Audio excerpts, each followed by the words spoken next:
Most guys dream about the visible abs, the really lean arms, and the physique that's gonna turn heads from guys and from girls. For men, that usually means you're sitting around 12% body fat, and that's lean enough to look athletic, but still realistic to maintain. The truth is, you guys don't need a fad diet, we don't need to starve ourselves, and we don't need to do hours amounts of copious cardio without doing strength training. So I'm gonna walk you through the 5 proven steps to take you down to 12% body fat. We're gonna cover the training, the cardio, the supplements, the sleep, and the lifestyle changes you need to know about. These are the exact steps I use for my clients and myself exactly to build a sustainable and lean physique all year round. All right, so first one is gonna be set up the right calorie deficit. So this is gonna be very different for everybody, but we could set a good standard. So usually fat loss requires a calorie deficit. You're always consuming less calories than your body expends in a day, either through consuming less food or you're just moving more. In which case, we're gonna do the calorie deficit first because it's a little bit easier for most people. So the science comes down to fat loss requires a calorie deficit. Usually targets of anywhere from 200 up to 500 calories per day is kind of like the sweet spot and also like the general guideline. You could also, if you want to be a little bit more particular, aim to shoot anywhere from 10 to 25% off your maintenance calories. We're going to avoid any extremes. So a lot of meta-analysis show that aggressive deficits increase muscle loss and rebound risk later. So anytime we're getting into aggressive like calorie deficit, and I'm talking about past maybe like 800 calories to 1,000 calories cut. So if you're used to consuming maybe 2,500 calories per day, now you're consuming 1,000 only. That's one hell of an aggressive cut, and now you're gonna risk the loss of muscle mass, which is gonna make you look really bad in the end. In which case, you really wanna track your maintenance calories for about a week or two, and then whatever that is, through your physical activity and however you just kind of go about your day, minus about 200 to 500 calories per day. So if you're used to consuming anywhere from like 2,500 calories per day, and that's how you maintain your weight at 200 pounds, then minus and go down to maybe 2,200 calories, 2,000 calories per day, and stick on that for a little bit. Usually most people try to crash diet from like maybe 20%, even from 25% all the way down to 12%. Meanwhile, you should really be thinking about this as like a slow progress, but this progress isn't gonna be linear, so your weight is always gonna fluctuate up and down at the same time. But the slower you take, the more ability you have to preserve your muscle mass, which is gonna make you look better in the end. Getting to 12% body fat, it's not a sprint, you guys. You have to take your time with this. It's a calculated strategy, a smart strategy, not a stupid one. Step 2, we're gonna prioritize protein. So usually with the science, high protein intake preserves lean muscle mass, increases satiety all year round. If I did a low protein diet, I'm telling you right now, I'd be starving throughout the day. And that's been shown in Brad Schoenfeld's 2021 meta-analysis. Usually for this one in particular, we wanna aim for 1 gram per pound of body weight. I think that's like one of the easiest guidelines. I normally shoot for a little bit more to help with that satiating effect. And especially during cutting, or if you're cutting a bit more calories than the usual, I go anywhere from 1 gram to 1.2 grams. Now this is where the fun starts to tick in. So usually when you're getting a little bit more meticulous with your meals and your meal program, I usually aim for anywhere for 3 to 6 meals per day, which would mean it's about 30 to 50 grams of protein for each meal. Anything less than 3, you're gonna create a lot more food volume, a lot more stomach discomfort. So it's gonna give you a lot more pain, especially if you're eating like a really big meal and then you gotta go to the gym like 1 or 2 hours later because that's the only time you have. It's gonna really suck. And then anything more than 6 meals, you're gonna be really too food focused and you're not really just gonna enjoy this anymore. You're just gonna wanna quit and then wanna do something else. You're probably gonna wanna go bowling instead. Not to say bowling's bad, but you're gonna wanna do something else instead. So an example day would be like breakfast. You could do some protein pancakes, you could do Greek yogurt plus whey protein. Whey hydrolyze or isolate are better on your digestibility. Greek yogurt, you wanna normally aim for non-fat or fat-free, just better protein to calorie ratio. And then you're also getting the live bacteria from the Greek yogurt to help with your gut microbiome as well. Lunch could be anywhere from some type of lean turkey, so it could be 93% lean and 97% lean. I've even seen stores have 99% lean. And then for a complex carb, we could use potatoes, sweet potatoes, and then some veggies on the side. Now for your dinner would be predominantly, you could add some more healthy fats because you didn't really add that much healthy fats for your breakfast and lunch unless you took fish oil, but fish oil is only like a few pills. It's very imperative that you include healthy fats as well for your hormone production, in which case salmon, really good source of healthy fats, and omega-3s for your brain health. Black beans are very good, not only because of the complex carbs and it has a little bit of protein, plant protein specifically, but also because of the fiber. So if nothing runs through you really well, you try black beans because black beans is one of the highest food groups in insoluble fibers. Everything's gonna start to run through you very smooth.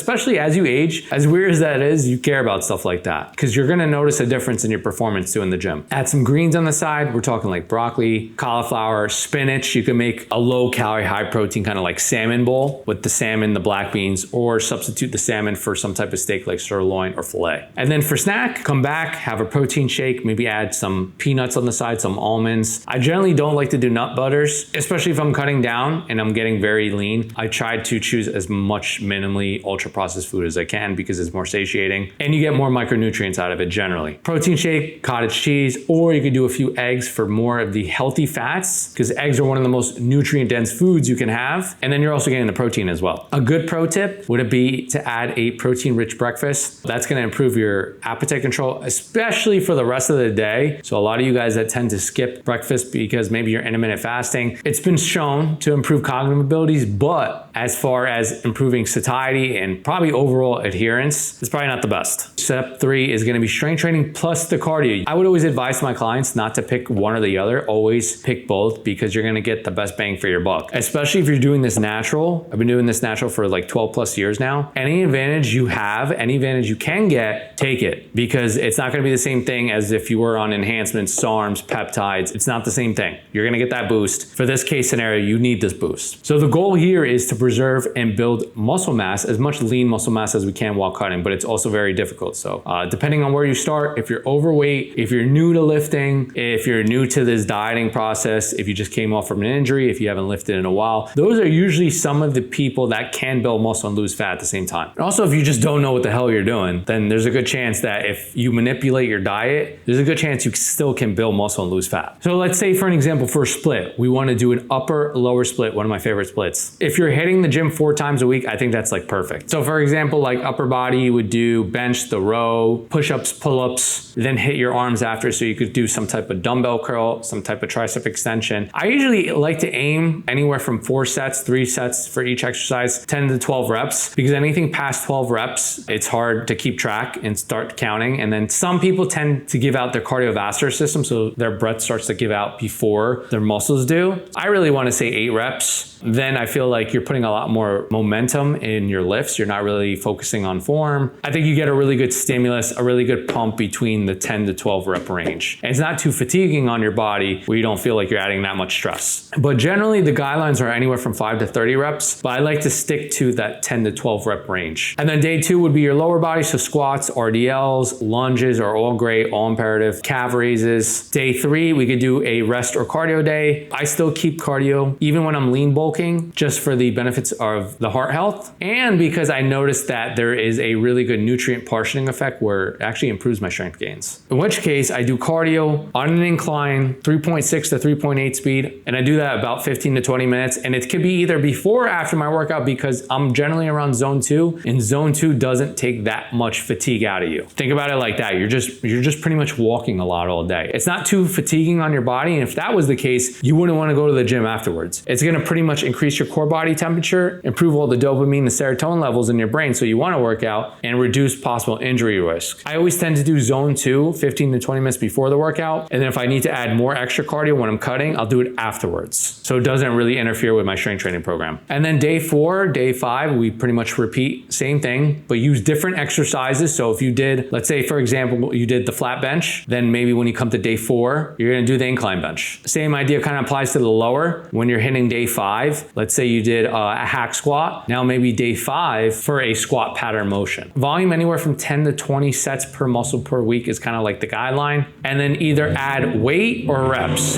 Don't really add ever sets unless you feel like you really completely stalled out, because the minute you add sets, you're going to add a lot more volume than you think you are. And usually with cardio integration, as I mentioned before, I do it about 15 to 20 minutes before, and then anything past 20 minutes, I notice it in my body, then I'm gonna start to fatigue and it's gonna interfere with my workouts. I would separate it and then do the rest. If I need to cover another 30 more minutes, I do it afterwards. And also too, between the science, the combination of resistance training plus moderate cardio has always been the best for long-term fat loss strategy, either which way. So don't just choose one or the other, implement both. They're both very useful. Step number 4, we're gonna incorporate supplements that actually work. Some of my best ones, I still take this this every single day, and I will forever take this as an addy. Creatine monohydrate, any specific brand is gonna work. It's 5 grams per day is really all you need to get the full benefits. Increase strength, preserve muscle mass, especially during a calorie deficit. There's been a lot more studies showing that 10 grams or more has been shown to improve cognitive abilities. What I noticed is it just kind of like bloats me a lot more, and then I actually start going to the bathroom a lot more because I have to drink a lot more water too because I'm taking more creatine. 5 grams per day is a good sweet spot. It's gonna help you improve your strength, cognitive abilities, and your overall performance in the gym. Caffeine could be anywhere from 200 to 400 milligrams pre-workout. This is gonna boost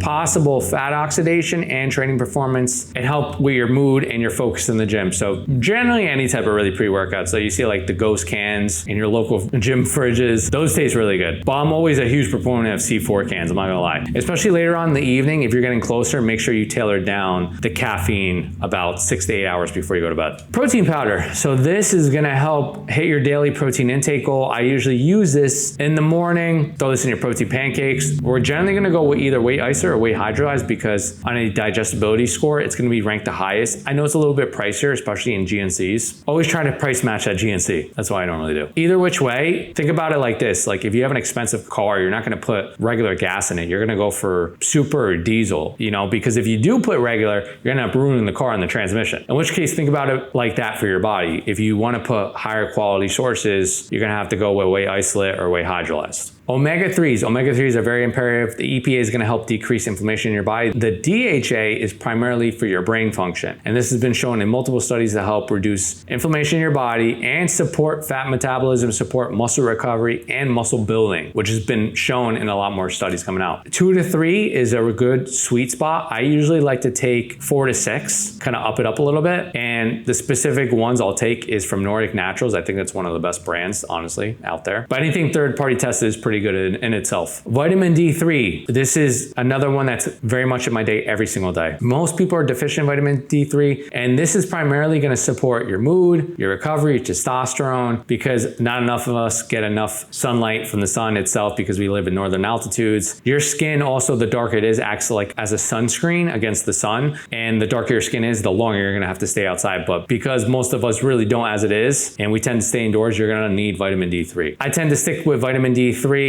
same thing under Nordic brand, around 5,000 IUs, and that would get me to the normal range of 40 to 60 nanograms per day. And that would get me to the normal range of 50 to 60 nanograms per liter. We're not gonna keep going for those fat burners, those detox teas. I think teas in general are great. They have a calming, soothing effect, like chamomile tea right before you go to bed or ginger tea, but they're not supposed to be a substitute for your diet because your diet is 80 to 90% of how you're gonna look. This isn't gonna really get you from like point A to point B. Step number 5, we're gonna master lifestyle levers. In which case, sleeping less than 6 hours per sleep, I know a lot of us have really bad issues with this, is really gonna hurt you, especially when you're cutting. Why? Because you're gonna risk the loss of muscle, you're not gonna feel good, it's gonna affect your performance later on when you go to the gym. Even if you take like somewhat of a nap, which can help, when you go to the gym later on, you're gonna start to feel in your performance. The pre-bed routine should really be no caffeine within 6 to 8 hours. Avoid any heavy meals right before you go to bed. So I'm talking 2 to 3 hours before your bed. The closer you eat to bed, especially when it's a heavy meal, it's gonna probably decrease fat oxidation levels and interfere with your sleep phase. I don't know about you, I don't wanna keep waking up in the middle of the night because my stomach's gurgling, but my mind is off. You wanna sleep in a dark, cool room. Anywhere from 60 to 68 degrees Fahrenheit is generally like a good practice. Make sure you kind of keep the same daily week schedule every single day. If you're a night shift worker, it's a little bit harder for you guys, but as long as you try to keep the same routine and try to keep it consistent, I think that's like your best case scenario. Stress management. So be careful with the stress environment too, because a lot of those cortisol spikes that you have throughout the day from stress is going to increase your cravings, and then it's going to possibly increase water retention. So you might think you're losing fat, which you probably are, but you can't tell because you're pretty much retaining a lot more water than you normally do because you're so stressed. We could journal, we can meditate. I think meditation is probably one of the best things you could possibly do for your life. Take 5 to 10 minutes in the morning, take 5 to 15 minutes if you want, if you can get it. Just think about your day, think about the moment, think about your breath, and think about what you want for the rest of your life. Because whatever you do now is gonna affect your life for the rest of your life. Take some walks, do whatever you can. Your environment, I'll tell you this, if you have visible snacks, it's probably going to triple your consumption of consuming those snacks. And I'm not talking about like Greek yogurt, like those Okois. I'm not talking about like maybe like protein chips. It's always better to get the highest quality protein, don't get me wrong, but those aren't the snacks I'm talking about. I'm talking about like Hostess cupcakes, Twinkies, Chips Ahoy cookies, like those ones, the ones that are very ultra processed foods, and you got a sweet tooth craving and it's visible and you could see it in your cabinet. If it's on the counter because your significant other took it out and it's on the counter now, I'm telling you right now, it's gonna hurt you in the end. So pro tip is to keep protein snacks visible. So those protein snacks would really consume of like Okois yogurts, maybe some protein shakes in your fridge, protein bars. Those are generally better to have than those snacks. And then step number 6, you're gonna play the long game. You need to play the long game because we've all played the long game. The long game consists of losing body weight, but the body weight is going to be anywhere from 0.1 to 1% of body weight each week because that's been shown to help preserve muscle mass. But this can be very much dictated depending on how you start, how much weight you have, if there's no training stimulus. So this can also vary as well. Next one is going to be diet breaks / refeeds. So diet breaks and refeeds has been shown to improve possibly adherence and reduce your hunger hormones. But at the same time, is there a significant effect where it's going to really improve like body composition or anything like that? Probably not. It's just kind of like for you to get like a mental reset, especially if you're dieting for a long time. And I'm talking about like 12, 16 weeks. So we could always implement like a diet break. So you would take a diet break, let's say after maybe 6 weeks, 8 weeks, because now you're starting to feel yourself getting hungry every single day. Take a week at maintenance, kind of recover, let your body recover, and then go back to the calorie deficit the following week. That's how I would generally implement it, especially if you're starving, you could hear your stomach and you keep waking up in the middle of the night to go to the fridge. The mindset shift, guys, this is really important because don't just get to 12%. You need to learn the skills to live at 12%. We can't just go there and then come back to 20% body fat, at least not 20%. As soon as you get to 12%, it's never really good to stay lean, or at least if it's lower than your set point generally, but it's good to stick around it. It's not a bad idea to stick around it either. Think about it like this, the easier it's gonna be, like the leaner you are, the next summer that comes around, it's gonna be easier on your calorie deficit diet. But you also wanna lean bulk as well because the younger you are, the easier it is going to be for you to build muscle naturally. So it's like a give and take, really. To get to 12% body fat, you don't need a magic diet, but you need a plan that combines a few things. We need a moderate calorie deficit, high protein, high quality protein if you can, a smart strength plus cardio program, evidence-backed supplements that work, and lifestyle changes. So fixing your sleep, your stress, and your environment. Follow these steps and you're going to hit 12% body fat in no time. Oh, and a bonus tip. Besides those supplements, another supplement I just started incorporating not too long ago, a few months ago, magnesium glycinate. You have a lot of anxiety, you have a lot of stress in your life, taking that right before you go to bed really grounds you. If you guys want my full workouts, my full plans, my full meal plans, my full macro plans, whatever which way you feel is easier for you, and accountability, click the link below, sign up, we'll get you through the process. And that's only if you're really serious about changing your life completely. So sign up below and I'll see you guys soon.